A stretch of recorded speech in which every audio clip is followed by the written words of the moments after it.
मेहनत अगर आदत बन जाए तो कामयाबी मुकद्दर बन जाती है। So hi everyone, this is Vaishnavi Rathore, welcome to my channel.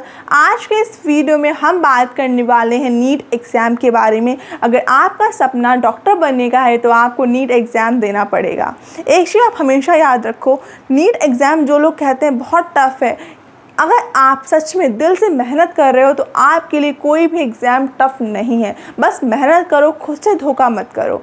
आज हम बात करेंगे नीट एग्ज़ाम के बारे में, क्योंकि कहीं ना कहीं अगर आपको आपके गोल के बारे में पता होगा तो आपके लिए आसान हो जाएगी, जो राह है आपकी वो आसान हो जाएगी। तो आज हम इसके बारे में बहुत अच्छे से बात करेंगे और लास्ट में मैं आपको कुछ टिप्स एंड ट्रिक भी दूँगी। तो स्टार्ट कर लेते हैं प्यारा सा वीडियो। सबसे पहले नीट एग्ज़ाम होता क्या है? तो नीट एग्ज़ाम एक एंट्रेंस टेस्ट होता है जो कि मेडिकल पर्पस से दिया जाता है। उसकी फुल फॉर्म होती है national eligibility cum entrance test, right. ये एग्ज़ाम एनटी द्वारा कंडक्ट कराया जाता है और ये एग्ज़ाम 2 लेवल पर होता है, नीट यूजी और नीट पीजी।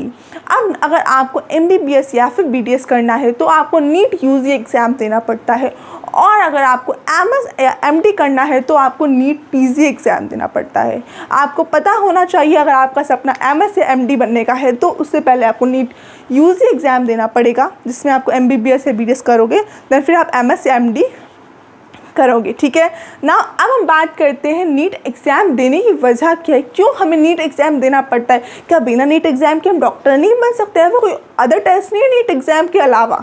तो एक चीज़ आपको पता होनी चाहिए कि अर्ली टाइम पर क्या था बच्चा पार्टी, 90 एग्ज़ाम डिफरेंट लेवल पे कंडक्ट कराए जाते थे बेसिकली फॉर मेडिकल। अगर आपको डॉक्टर बनना है ना तो आपको 90 एग्ज़ाम्स अलग अलग फील्ड में कराए जाते थे। उसमें से हर एक बच्चे को 7 से 8 एग्ज़ाम देने होते थे, जिसकी वजह से उसका सबसे पहले एक्सपेंडिचर होता था, दूसरा उसका टाइम भी बहुत ज़्यादा जाता था, और साथ ही साथ उसका एफर्ट जो था, उसकी मेहनत थी वो भी बहुत ज़्यादा लगती थी। इसी वजह से एजुकेशनल डिपार्टमेंट ने ये प्रस्ताव रखा कि वो नीट एग्ज़ाम कंडक्ट कराएगा, और इस प्रस्ताव को एक्सेप्ट भी कर लिया गया, समझे। तो अब हम बात करते हैं नीट एग्ज़ाम से रिलेटेड कुछ इंपॉर्टेंट जानकारियों के बारे में, लेकिन उससे पहले आप इसका स्क्रीनशॉट लो।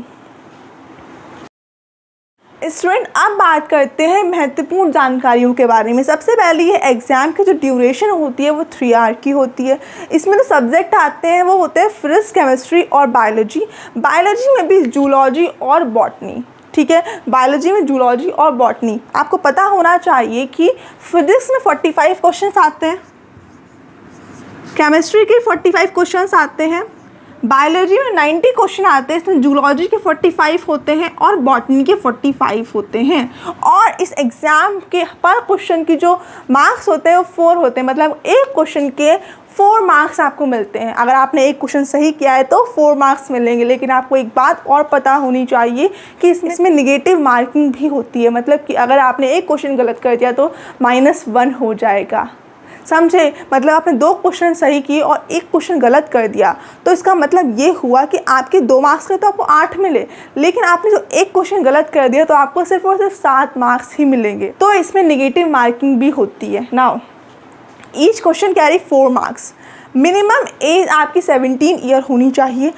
अगर आप 17 साल के हो तभी आप इस एग्ज़ाम में बैठ सकते हो, लेकिन स्टूडेंट्स में कोई अपर लिमिट नहीं होती, मतलब जब तक आप एग्ज़ाम दे पाओ तब तक दे सकते हो आप एग्ज़ाम, इसमें कोई अपर लिमिट नहीं होती है। Now maths is not necessary, maths necessary नहीं होती है। लेकिन हाँ, अगर आपके पास मैथ्स है तो क्या आप मैम हम इस एग्ज़ाम को नहीं दे सकते हैं? हम दे सकते हैं इस एग्ज़ाम को, ठीक है। अगर मैथ्स आपके पास है तो भी हम इस एग्ज़ाम को दे सकते हैं, लेकिन मैथ्स ज़रूरी नहीं है कि आपके पास हो, ठीक है। नाउ अब बात करते हैं कि अगर आप एग्ज़ाम में बैठना चाहते हो तो आपके पास कितने परसेंटेज मार्क्स होने चाहिए क्लास 12th में। तो अनरिजर्व कैटेगरी के बारे में बात करते हैं, मतलब जनरल कैटेगरी के बारे में बात करते हैं, तो उसके पास 50% मार्क्स होने चाहिए इन ईच सब्जेक्ट पे 50% मार्क्स होने चाहिए। और रिजर्व कैटेगरी के पास 40% मार्क्स होने चाहिए, मतलब ओबीसी, एससी, एसटी इन सब के पास 40% अगर मार्क्स हैं ई सब्जेक्ट में तो वो इस एग्ज़ाम में बैठ सकता है, ठीक है। नाउ अब बात करते हैं ओनली फॉर इंडियंस। ये एग्ज़ाम सिर्फ और सिर्फ इंडियंस के लिए ही है, मतलब कि अगर कोई फॉरेन पर्सन इस एग्ज़ाम को देना चाहता है तो वो नहीं दे पाएगा, ठीक है। नाउ इस अगर आपको एग्ज़ाम क्रैक करना है तो आपको ऑथेंटिक बुक्स का सहारा लेना पड़ेगा। मतलब ऐसे देखो, सबसे पहले तो आपको इस एग्ज़ाम को अगर क्वालिफाई करना है तो आपके पास एनसीईआरटी होना मस्ट है, क्योंकि क्वेश्चन जो होते हैं वो एनसीईआरटी बेस्ड ही आते हैं। अगर आपने एनसीईआरटी टेक्स्ट बुक को अच्छे से कर लिया, अच्छे से ईच एंड एवरीथिंग समझ लिए, तो आप इस एग्ज़ाम को अच्छे से दे सकते हो और फर्स्ट अटैम्प्ट में इसको क्वालिफाई कर सकते हो। सबसे पहले एनसीईआरटी को अच्छे से पढ़ो। एक बात आप हमेशा याद रखो, नीट एग्ज़ाम के लिए एनसीईआरटी जो बुक है वो बाइबल की तरह एक्ट करती है। बच्चों, अगर आपको इस एग्ज़ाम को क्वालिफाई करना है तो आपको मेहनत करनी पड़ेगी। बिना मेहनत किए आप इस एग्ज़ाम को क्वालिफाई नहीं कर सकते हो। लेकिन एक चीज़, आप मेहनत करने का मतलब ये नहीं है कि आप दिन रात लगे रहो। मेहनत करने का मतलब ये है कि आप एक परफेक्ट टाइम टेबल बनाओ जिसके अकॉर्डिंग आप रेगुलर पढ़ो।